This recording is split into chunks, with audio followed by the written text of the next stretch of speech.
खुलुमबाय आं मिजिं नार्जारी बे समावहाय आङो बयनिसिमबो आंनि गोसो गोरबोनि खुलुमनाय आरो सिबिनायखौ जासिहरनाय जाबाय।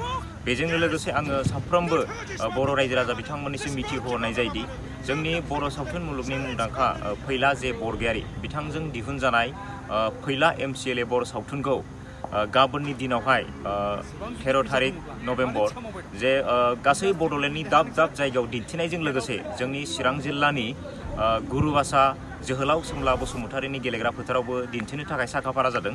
दा बिनि थाखायनो ओनसोलनि साफ्रोमबो सावथुन नायनो मोजां मोनग्रा रायजो राजा बिथांमोनखौ आं गुरै खावलायहरोदि जोंनि गुरुबासा जोहोलाव सोमला बसुमतारीयावहाय फैनानै मोनाबिलि समावहाय मुंदांखा बर' सावथुन फैला जे बरगयारीनि दिहुनजानाय फैला MCLA बे सावथुनखौ बयबो जे नायफैयो बिनि थाखाय आं बयनिसिमबो गुरै खावलायहरनाय जाबाय। जों बयनिबो सुजुग आरो सुबिदाखौ नोजोर बोनानै टिकेटनि बेसेनखौ 100 रां खालामनाय जादों। दा आं सानो जे दिनैनि थारिखआव 100 राङा एसेबां गिदिरद्राय बेसेनबो जायाखै होननानै। दा बिनि थाखायनो साफ्रोमबो बर' सावथुनखौ जेन नायनो थाखाय आवगायबोयो आरो जोंखौ जेन हेफाजाब होफैयो बिनि थाखाय आं बयनिसिमबो खावलायहरनाय जाबाय। गोजोन्थों। ओरैनो बे सावथुनाव सोर फाव खालामनायखौ नुनो मोनगोन?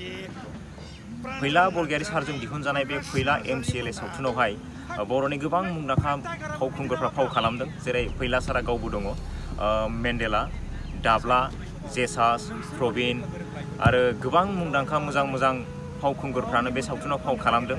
बे सावथुना खोब बाख्नायथावना सावथुन जादों। दा बिनि थाखाय आं बयखौबो खावलायहरगोन जे नोंथांमोना आवगायबो आरो बे सावथुनखौ जेन हेफाजाब होफैयो बेनि थाखाय आं बयनिसिमबो खावलायहरनाय जाबाय।